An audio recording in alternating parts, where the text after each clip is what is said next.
Vamos lá então, continuando a leitura de Harry Potter and the Philosopher's Stone. The Dursleys had everything they wanted, but they also had a secret.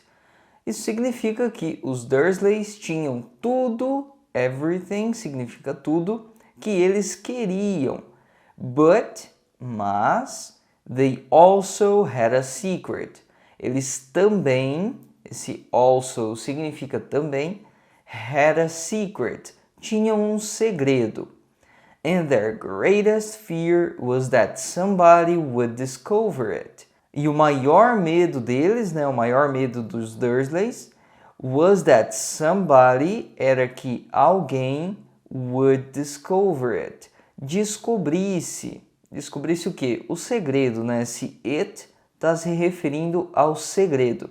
They didn't think they could bear it if anyone found out about the Potters. They didn't think they could bear it significa eles não achavam, they didn't think, esse think é de achar, é o mesmo think de pensar, mas nesse caso aqui é de achar. They could bear it, que eles podiam suportar. Gabriel, mas bear não significa urso?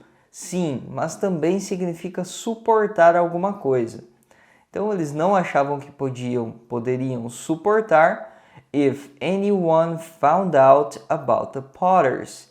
Se qualquer pessoa, se alguém descobrisse, found out significa descobrisse, about the Potters, sobre os Potters. Potters significa uma família, que tem o sobrenome de Potter. Então aqui continuando, Mrs. Potter was Mrs. Dursley's, e esse apóstrofo S significa posse, então aqui vai falar que a senhora Potter era alguma coisa da senhora Dursley. E agora vamos lá para a próxima página, descobrir o que a senhora Potter era. E aqui está, ela era irmã da senhora Dursley. But they hadn't met for several years. Mas elas não se encontravam, não se falavam por muitos anos. Several significa muitos, vários.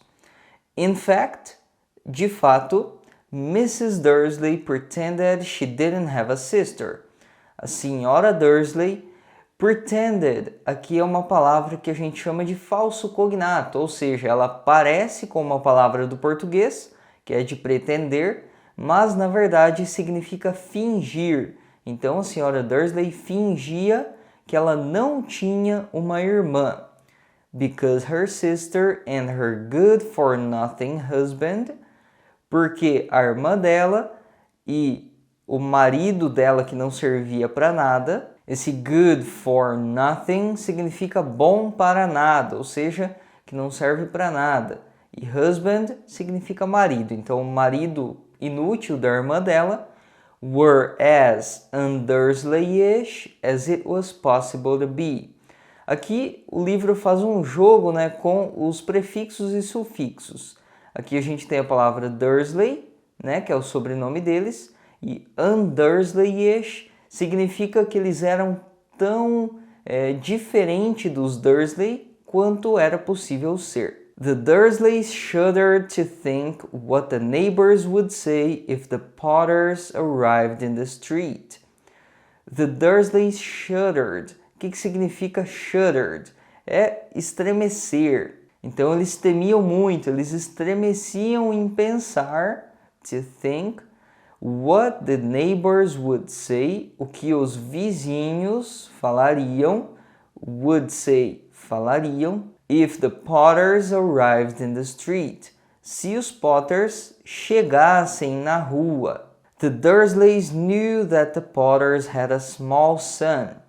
Os Dursleys sabiam, aqui a pronúncia é knew, esse K é mudo, that the Potters had a small son, que os Potters tinham um filho pequeno, small son. Esse to significa também. Por que também? Porque a gente viu, nos episódios passados, se você ainda não assistiu, volta lá para assistir, que os Dursleys tinham um filho também, um filho pequeno que era o Dudley. But they had never seen him. mas eles nunca ouviram. Ouviram quem? O filho dos Potter, né? A criança. This boy was another good reason for keeping the Potters away. Esse menino, no caso o filho, né, dos Potter, was another good reason, era uma outra ótima razão, boa razão, for keeping the Potters away, em manter os Potters longe. They didn't want Dudley mixing with a child like that. Eles não queriam o Dudley, que no caso era o filho pequeno deles, né? Mixing significa se misturando com uma criança como aquela. Caso você ainda não tenha assistido os vídeos anteriores, fique com essa playlist que está aparecendo agora aqui na tela. Se o vídeo foi bom, deixa o like e até a próxima.